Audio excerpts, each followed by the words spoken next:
De volta agora ao noticiário internacional. Na Argentina, as mais recentes pesquisas de opinião indicam que haverá segundo turno entre o ministro da Economia, Sérgio Massa, e o candidato libertário Javier Milei. Os novos levantamentos sugerem que a candidata de centro-direita, Patrícia Bullrich, ficaria de fora.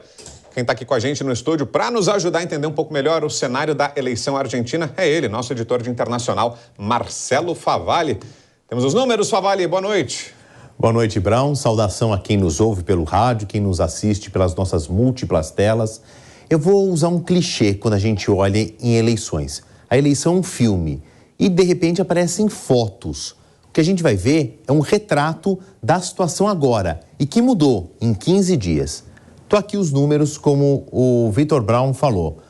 Até 15 dias atrás, 2 semanas, no dia 13 de agosto, quando houve as prévias na Argentina, que é um recurso que, basicamente, nas democracias mais importantes do mundo, só tem na Argentina.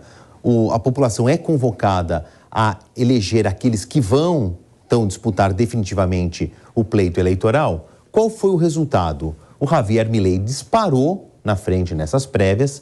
Patrícia Bullrich, que foi ministra da Segurança do governo anterior, de Maurício Macri, estava bem posicionada em segundo lugar, e ela que representa a direita. O Javier Milei é mais ou menos um outsider, ultralibertário, tem pautas econômicas de enxugar muito o Estado, daqui a pouco eu chego nele, e ficou, então, nas prévias, em terceiro lugar, o Sérgio Massa, que é o chamado super-ministro da Economia, porque o atual presidente, o Alberto Fernandes, deu a ele muitas pastas para comandar.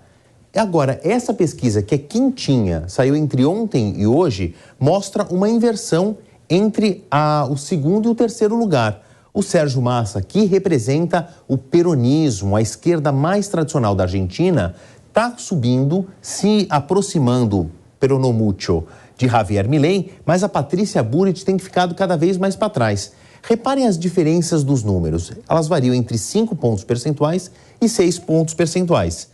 6 aqui, em números aproximados, é claro, e 5 aqui. Mas se a gente olhar as pontas, a Patrícia está ficando mais de 10 pontos percentuais distante de Javier Milei. Para um eventual primeiro e segundo turno, passa a ser uma diferença muito grande, levando em consideração que o primeiro turno acontece daqui a uns 2 meses. Se em 15 dias ela já perdeu, ela já desidratou dessa maneira, vamos ver o que acontece daqui a pouco. Neste cenário, entre Javier Milei e Sérgio Massa, com esta diferença, existe uma tendência de segundo turno, que acontece no dia 19 de novembro. Mas também a gente não sabe muito bem quais serão as coligações, os arranjos, porque muito provavelmente, para derrubar Javier Milei, a gente vai ver uma inusitada, uma improvável, mas não impossível, aliança entre a direita e a esquerda, em nome de derrotar esse que promete enxugar o Estado de uma maneira que as Américas jamais viram na sua história. A gente não pode ignorar esse personagem, que é o Javier Milei. Sempre descabelado, ele criou um personagem mesmo, muito histriônico, dá pronunciamentos e discursos muito forte, grita, fala palavrão, mas está conquistando aí um eleitorado muito importante, principalmente os jovens e uma classe média muito insatisfeita com a esquerda, com a direita, principalmente porque os argentinos, infelizmente, se acostumaram a olhar para o jornal e ver que a inflação continua acima dos 100%. Tem a maior taxa de juros do mundo. O peso argentino praticamente derreteu, o que deu margem para o Javier Milei dizer que ele vai acabar com o peso argentino.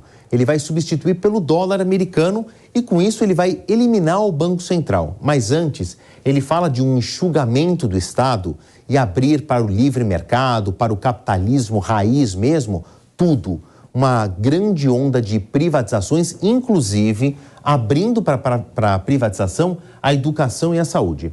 Só que, caros amigos, caras amigas que me ouvem, que me assistem, tudo é um discurso. Depois, se ele for eleito presidente, aí existe um abismo de diferença chamado a prática. Não é tão simples. Eu fui atrás da Constituição argentina. Existem leis constitucionais que criam entraves para os colchões sociais que obrigam o Estado a fornecer esses benefícios para a população. Entre eles, a educação e a saúde. Isso não pode ser entregue para a iniciativa privada, a não ser que haja uma mudança na Constituição.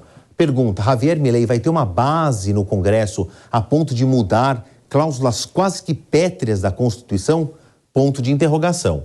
Ele fala de um fomento ao investimento privado, ele promete acabar com a dívida externa da Argentina, que é gigantesca. Diz ele que com essas privatizações, incentivo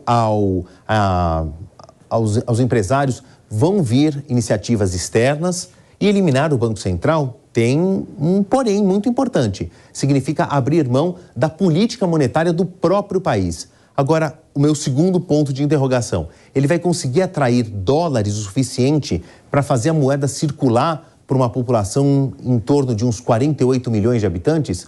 Muitos pontos de interrogação que ele vai ter que responder no primeiro, segundo turno e, se eleito, aí encarando essa enorme população que votou nele, Brown. Vamos ficar de olho. Daqui a pouco a gente conversa mais. Favale, até já. Até mais.